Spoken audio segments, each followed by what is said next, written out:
Okay, this is what I'm going to show, what I'm going to be making. Little glass case, or it could be a phone case.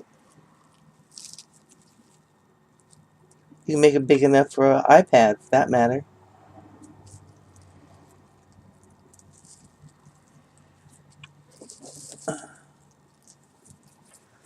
I'm going to show you something.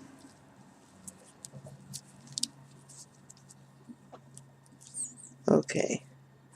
See at the top up here how loose it is? And see down here how filled in it is? More opaque. Okay. And see this? It's pretty opaque all the way.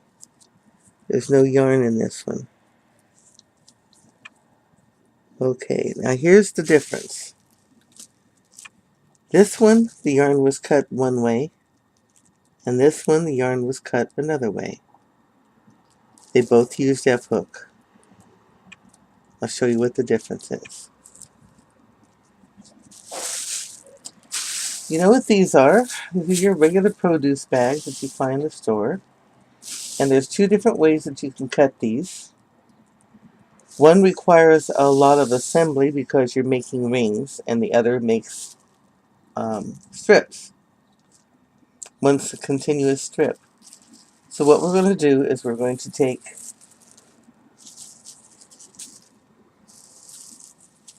the bags that are open,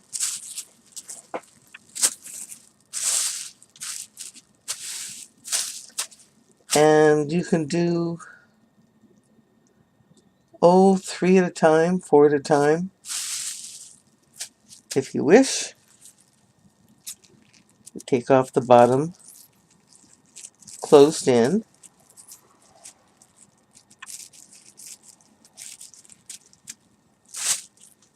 Okay. Lay it out nice and flat. You want to keep the ends pretty close together so you don't have any loss. And you want to fold it over and over and over.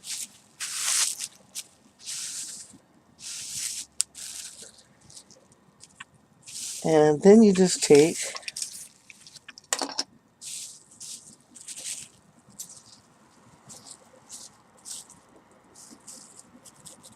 and you chop off the ends. And I'm using probably less than half an inch.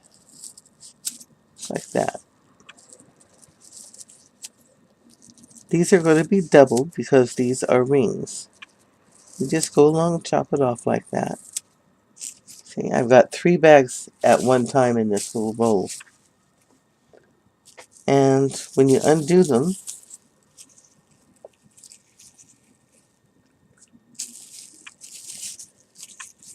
you can see that they make rings. The rings are totally connected. So in order to use these and make plarn out of them, you need to take your ring and connect it inside your other ring. So, you lay your bag down. You got one ring here, one ring here. You take your bottom, pull it through the loop,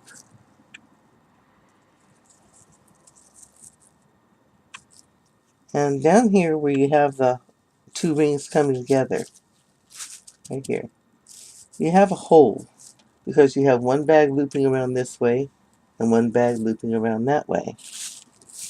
And you want to pull those lightly until it wraps around your finger. See? And you want to make sure that this isn't wide. So you want to kind of roll it off your finger. Right down there. It's not always that hard. And you get a nice little knot. See that?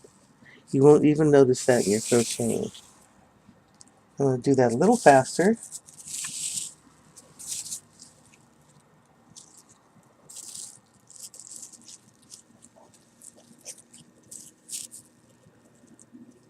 Grab that loop. Come here. I'm trying to watch myself in the monitor. That doesn't always work. There we go. Boop. There we go. Now, this is what happens if you don't stretch your yarn. See what I just did?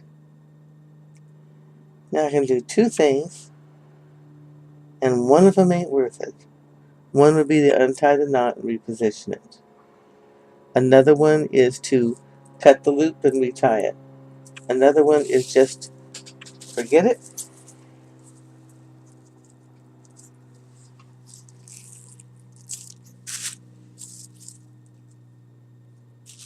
And redo it. I do it in a different spot so you don't have the knot in the same place.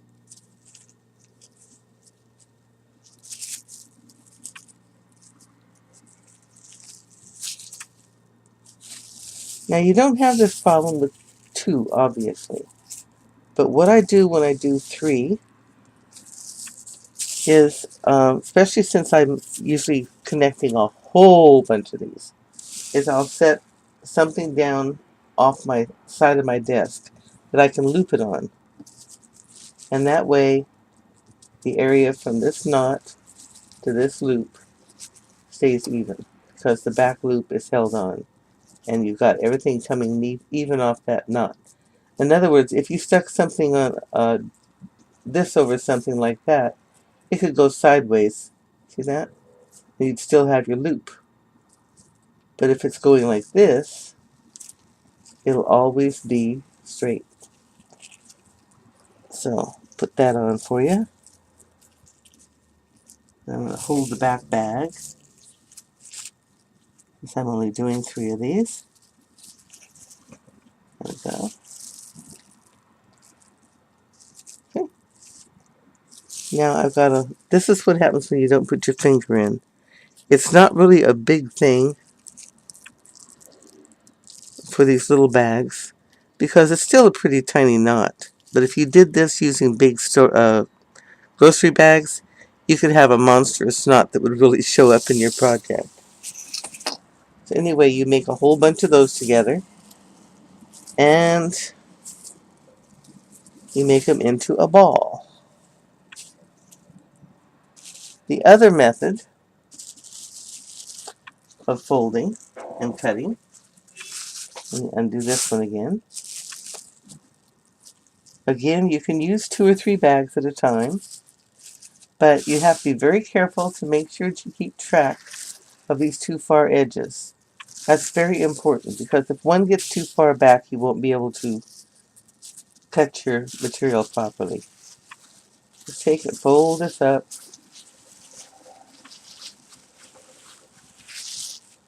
and for 2 or more bags, I leave a longer top. For a single bag, I might go that close.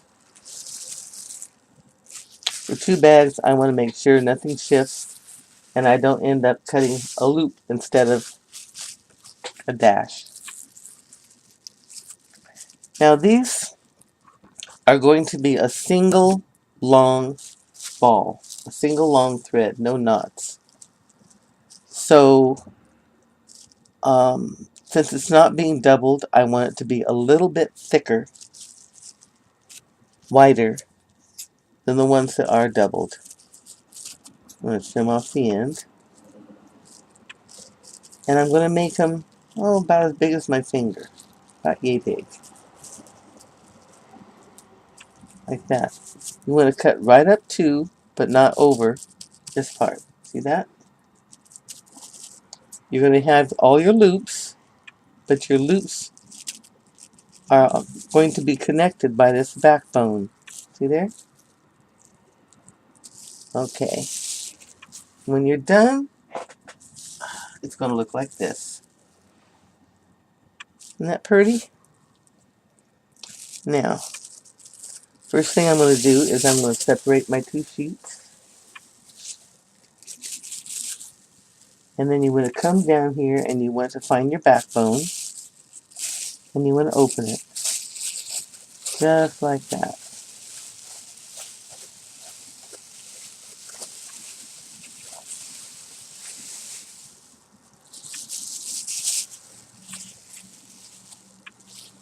Now the idea behind the concept is right now you have a bunch of individual loops connected by this backbone. And you want to turn them into one single loop. So first we take and we cut off to the end of the first loop. Now we have one loop. We want to continue this loop over to the second loop. Okay? So we're going to take and we're going to cut from the end of this loop over to the beginning of the next loop. And now it's still all one continuous strand. And you do that all the way down, and you end up with a nice big ball.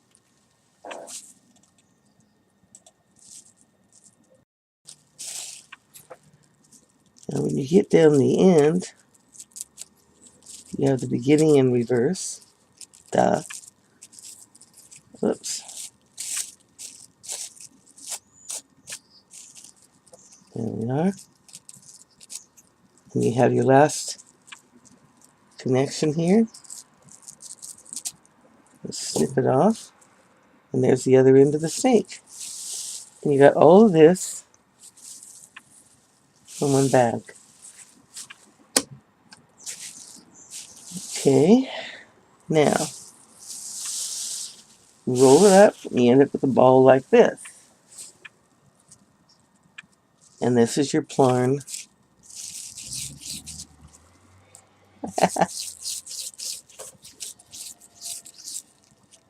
It comes undone very easily. So whether you try this way or this way,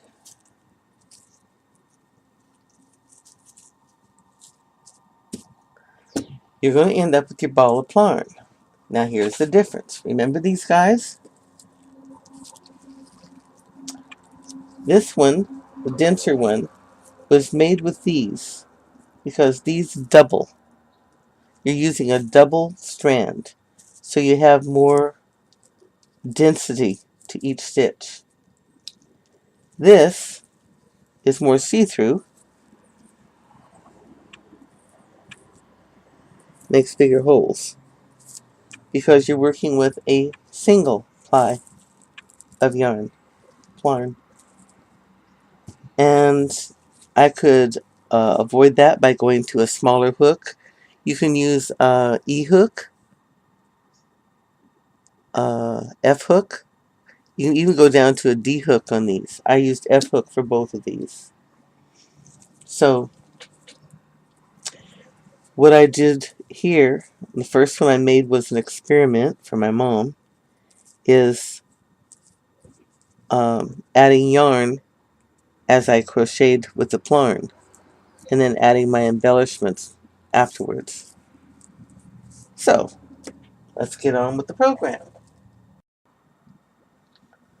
Okay, this whole project is made with single crochets, and we start out with a chain, and this is how I make my slip knots. I hold the yarn in this hand, take the short end, throw it over here, hold on with my thumb and finger. I take this one, the long end, and I fold it over the short end.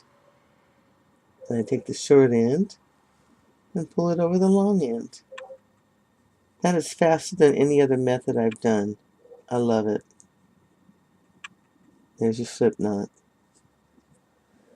Okay. Now, I tried all day yesterday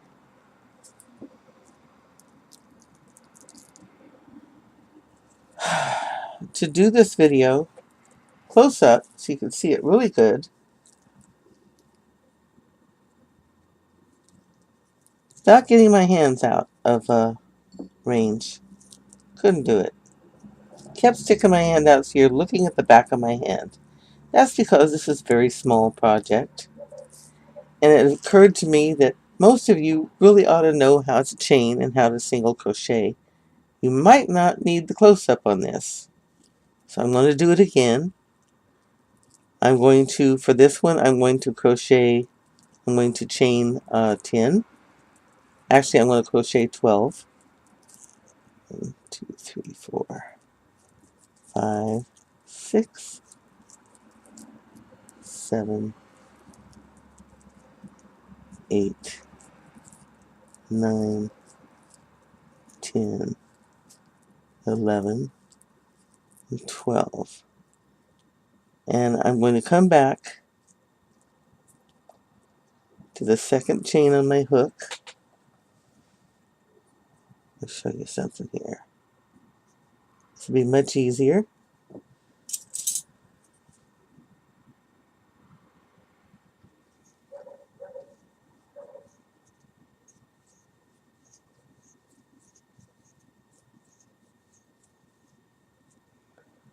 Okay. Now on your chain you have back loops.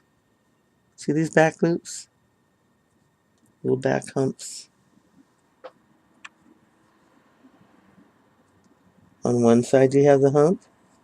On the other side you have the V. You want to go through these back humps. And what you're left with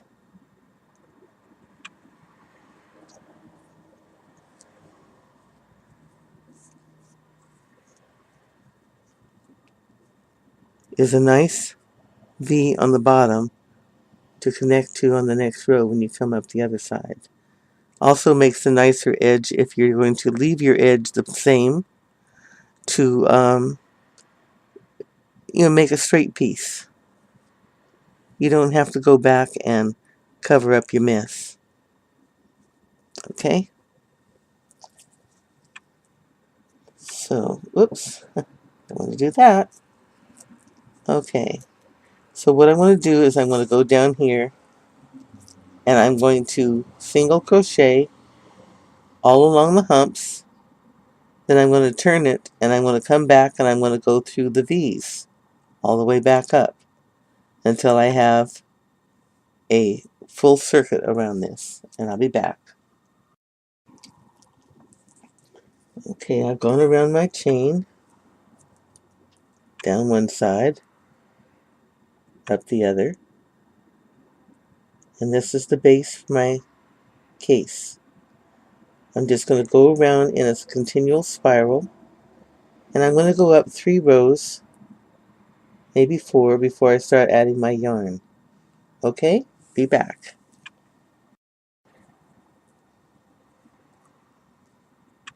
Here you can see I have 3 rows on either side of the backbone. Here's the backbone.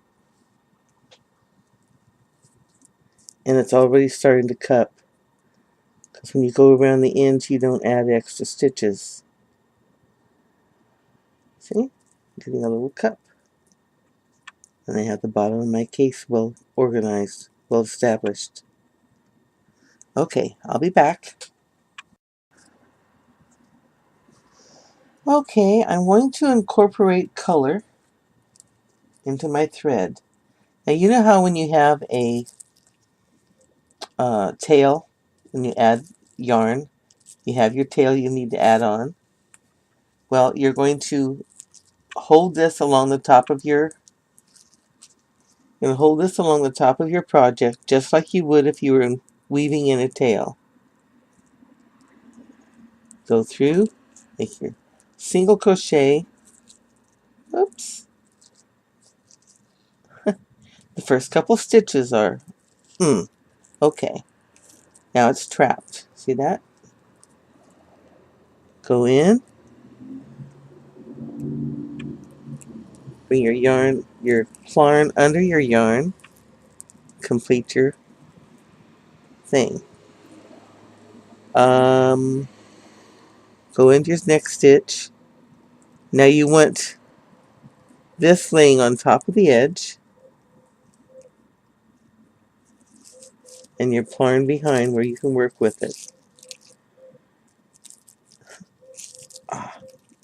This stuff is so wispy it's almost not there.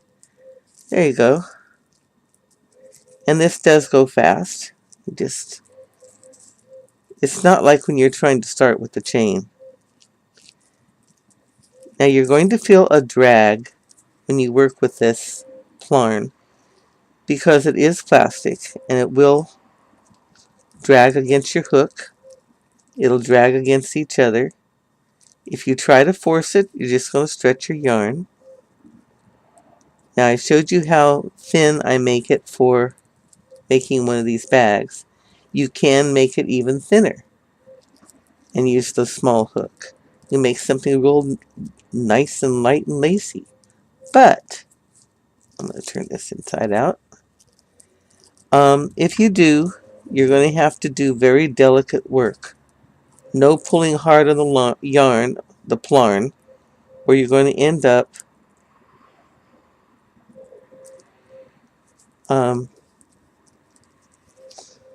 breaking it. Now breaking it's really no big deal. I mean, you just undo a couple stitches and tie the end back on, but it's a real fun buster when you have to keep doing that when you're trying to create something. So now I rounded a corner. I'm going to pull this here, get my corner as tight as I want it, vertical as I want it. Okay.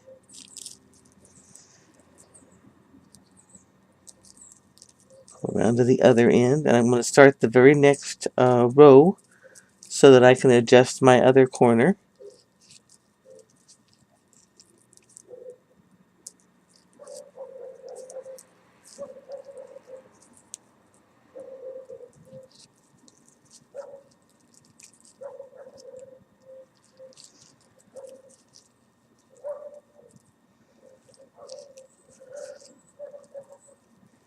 There we go.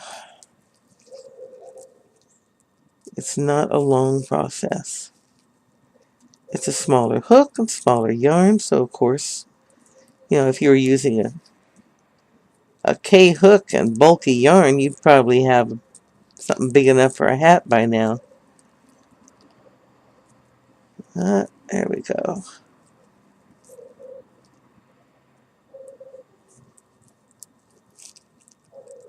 I must be too anxious and pulling too tight because I can really feel the drag.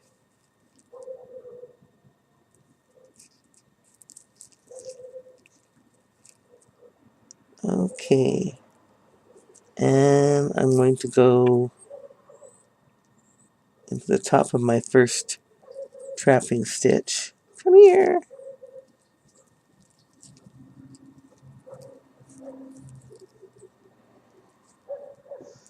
Okay.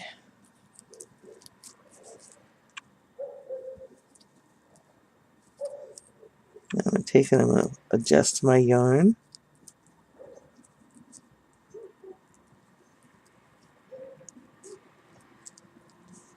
So I'm happy with the shape of my bottom here. Happy with the cupping? Okay. I'm just going to go round and around in a spiral. I'll be back. Okay, I've done 3 rows with the color in it, and I want to show you something. See here how this side bows out?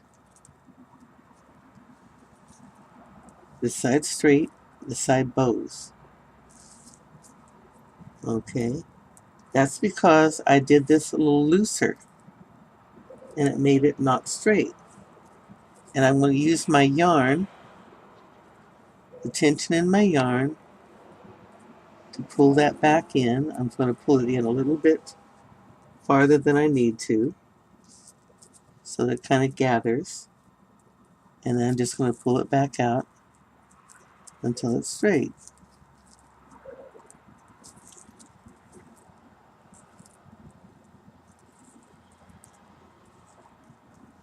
Double check it with my bag.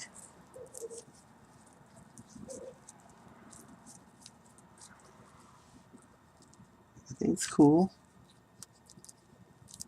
Okay. I'm going to go a few more rows and I'm going to add a bow to this. And what I'm going to do is I'm going to switch to the other one I was working on, the blue one. And let's see now. Nope, haven't done the bottom of that one yet.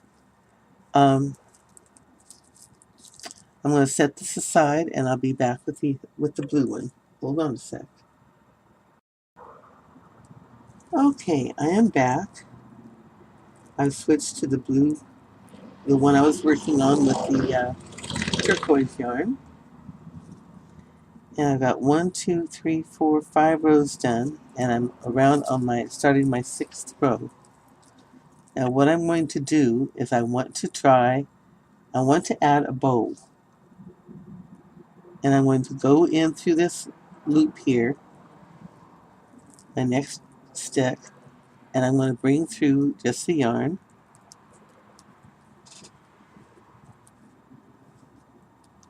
Then I'm going to go in through the next loop and bring up just the yarn. Okay.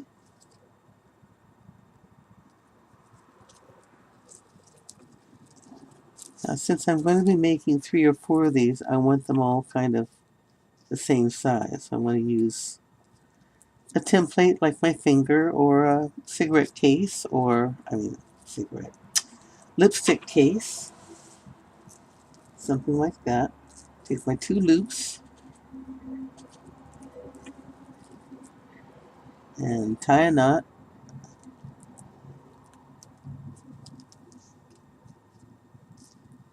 So nice and even.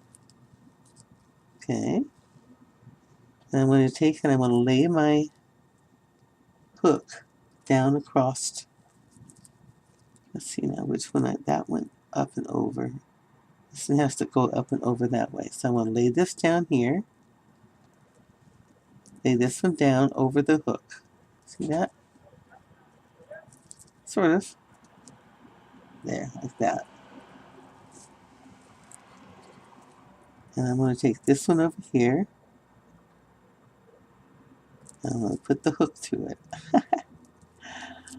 It's easier for me to go in the other direction. Okay. And I'm going to pull it through.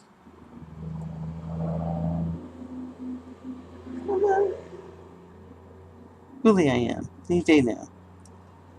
Pull it through under that other one. There we go. And my bow should be straight instead of sideways now. See there? Got a little bow. And because I double knotted it, the sides will stay the same even if you throw it in the wash. It gets banged around a lot. Okay.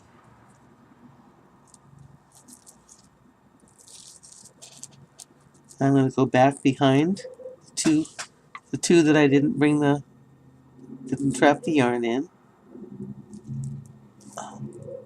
Come on. Come on, baby. There we go. Okay. I'm going to make my 2 singles just as I would if I trapped the yarn. Okay. Now I'm going to go back to trapping my yarn. Just like that. Now, if you don't like working with trapping the yarn, you can always do it another way. You can make your stitches and you can go back and weave your yarn through. I wouldn't weave in and out of the holes, though you can to vary the pattern. I would go in between just as if you were trying to hide the thread, because that's the better way to do it.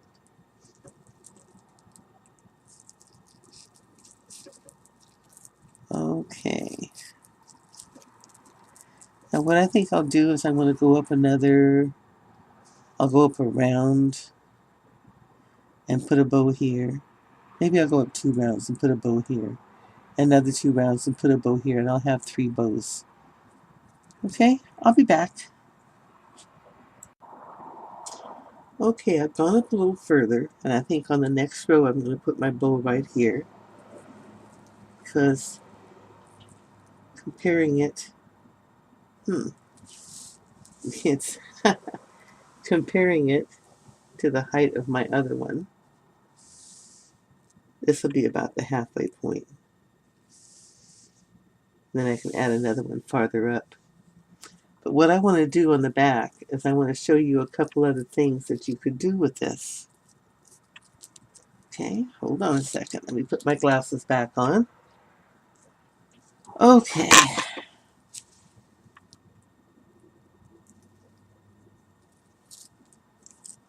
Now, if you were to go behind the stitch, the yarn, and make your stitch, leaving the yarn in front,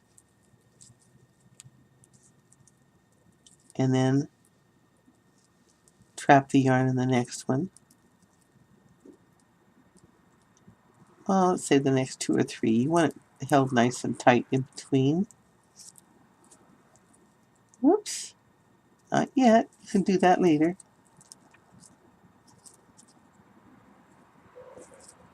Okay. You'll have areas here and there where your yarn will come outside and show up better. So you can trap your yarn 2 or 3 times and do it in different places. So they aren't all lined up, unless of course you want to make something. You can make a heart or a V or a M or whatever you felt like.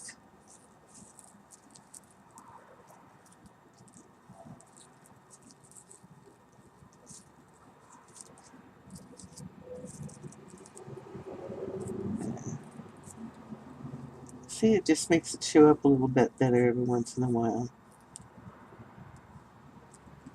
Another thing you can do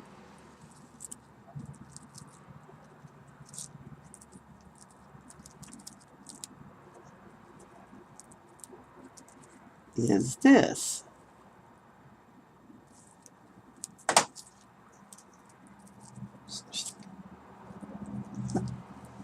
Okay. When you go through to pick up your thread, pick up both of them. You have your plastic and your yarn on the hook. Then just go through only your plastic and finish your single crochet. Then trap your yarn. Then go through and pick up both of them like that. Bring your plarn through and then trap it. Then go through the next one and bring both of them through. I got both the plarn and the yarn. And then trap it. And you have this. See? It's little vertical accents. So that's another thing you can do with it.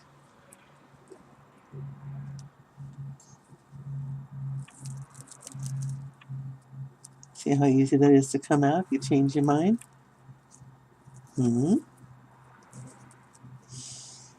Okay.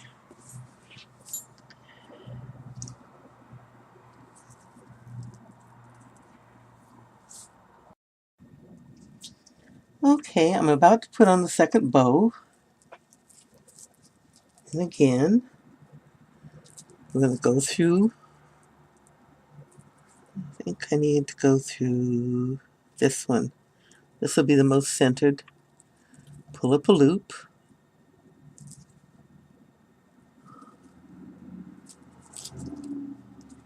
And go through the next one. Pull up a loop.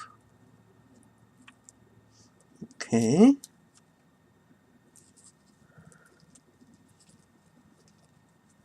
And again. Whoops. I'll stick my finger in there.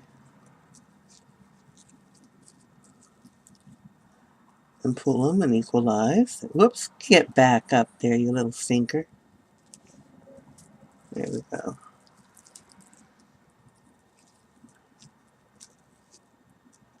There. Pull that out. Didn't want to do that. Get back in there.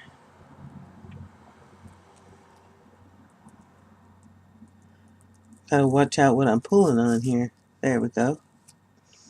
Okay. Now again, first I'll tie the bow in a knot. Okay. Then I'll lay this across there. Bring this one down and hold it. Bring this one across. Trust me, you don't want to try to tie this bow the second time with your fingers. It is not going to work.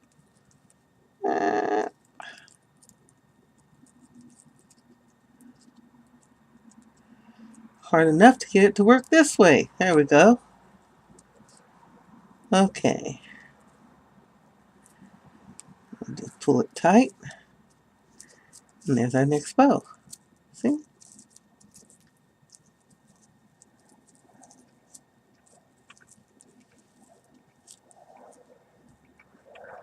Okay.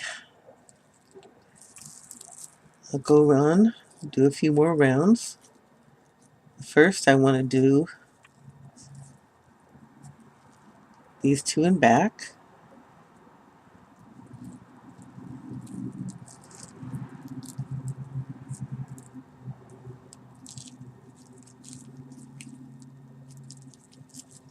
I'll go on and capture the thread and continue on.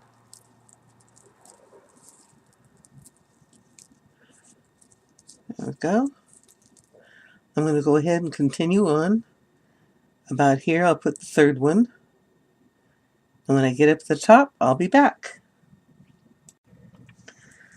Okay, I've got the whole length of it done. I've got the blue all through here. Then I stopped and did some more plain. Actually, this darker color in here comes with the bag. Natural coloring on the bag. And then I put one more row of the blue inside up here. Now what I'm going to do at the bottom here and on the very top is do an in-between weave all the way around twice. I'll show you what I mean. It's also a great way to finish off your ends. I left a very long end on this end so that I could do this. Okay, now here's where it ends, going in this direction. So I'm going to come down here and I'm just going to go between posts, in and out. And I'll be doing this twice.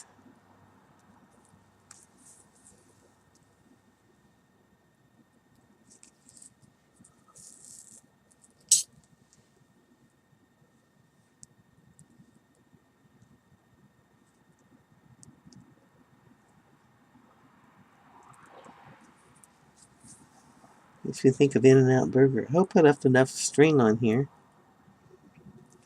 If I didn't, it's not going to turn out quite like I wanted. I think I have enough room. I think. Okay. No, I'll come through here. Okay, now.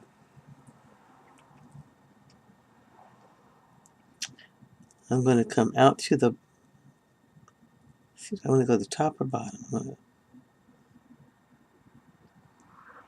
to come in through the bottom, under the one I've already made, down through the top of the one I already made, out from the bottom, in from the top, out from the bottom, in from the top, and it kind of makes a little solid line there. Looks like it belongs together. See?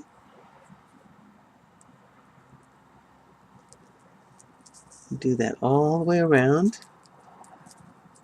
String willing. In through the top, out to the bottom, into the top, out through the bottom. This way I'm covering every single post all the way around and helping to tie my little string in there firmly.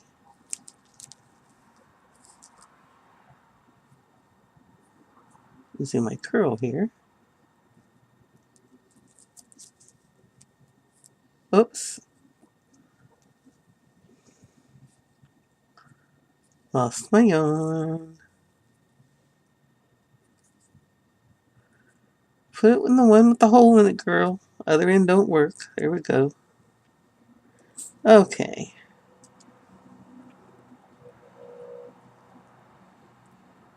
Come on. Come on. Come to mommy.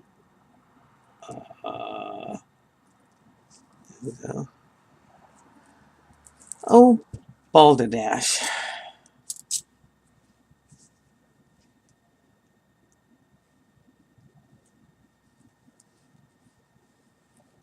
Well, that is the last one. Okay.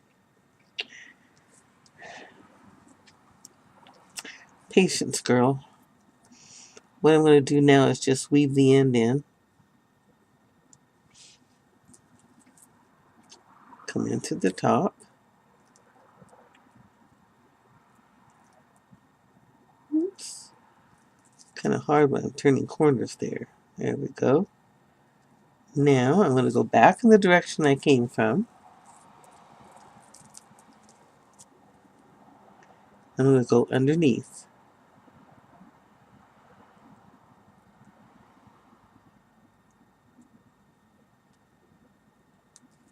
Hide it down under. Like that. There we go. Now since it's around twice, and it's hiding under itself, I don't think there'll be any problem with it coming out, so I'm not going to go a long way. There. See? Makes a nice border to the blue. Now I do the same thing here, and on the top, and I'll be done.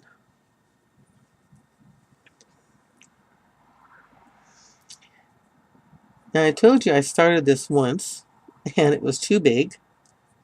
Took the whole thing apart. Started again, filming it. Went back and checked out the films, and 90% of the time my hands were outside of the film. So I had to draw back and punt. So I started again with the blue thread and made some mistakes.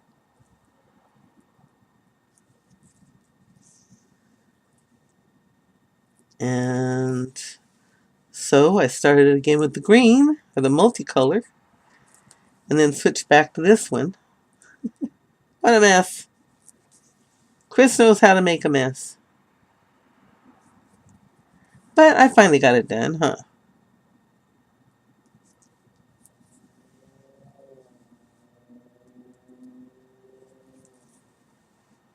This does make a nice border to it. I don't even really have to go around twice, but I kind of like it like that.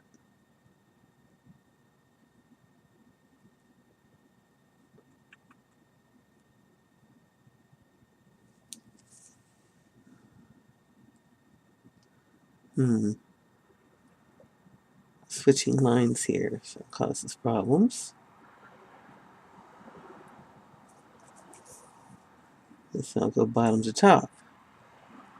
Since I seem to have started that way, that's one problem about going around and around a circle. When you want to make a straight line like that, it does cause a little bit of a problem. But in the long run, nobody's going to scrutinize and say, oh, look at that. I can tell that it went around in a spiral instead of by layer. No one's going to worry about it. They'll just like the fact that you made one for them.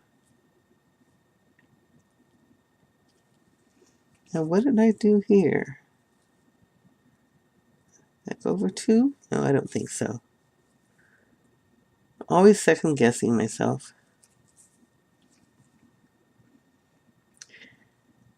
I have so many ideas that I want to try and share.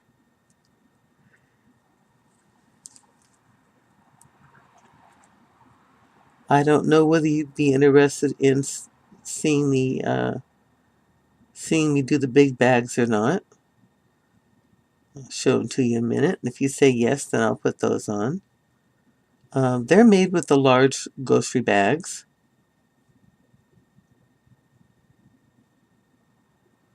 Get in there.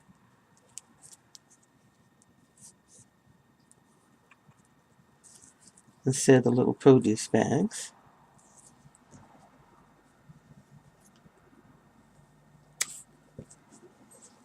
There. And one more around the top. Or should I do one around the top? Maybe I won't. Maybe I'll just leave it that way. I'll think about that. I'll think about it before I finish it. That way I won't have to undo it and redo it. There you have a nice little glass case. You could also make these for mobile phones, iPads,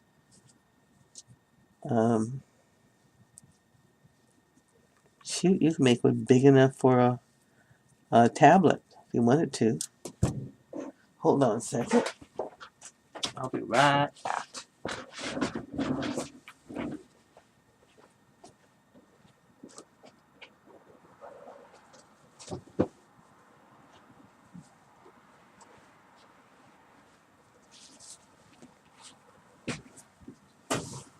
Whoops.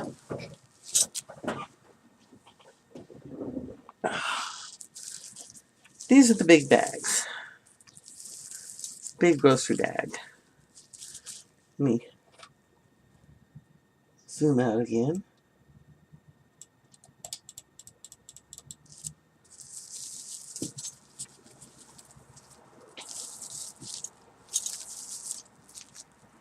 The only thing that isn't finished on this is I haven't inserted the bottom. See how big that is? Very easy to work. It uses larger pieces, about as wide as my thumb, and they're doubled into loops. And this thing is so strong you can put a watermelon in it without any problem. I carry a couple cantaloupes and a few cans of stuff in it, no problem. They're very roomy and very, very strong. And the ends are sewn on both sides. And the nice thing I like about nice thing I like about these is they have a soft feel to them. When the bags are heavy, you don't get that cutting into your hands feeling. It's cushioned enough that you can carry more. So anyway, if you're interested, I'll show you how to make that. Okay? All right. Well, thank you for joining me. I'll be back again with more. Have a great one and happy crocheting.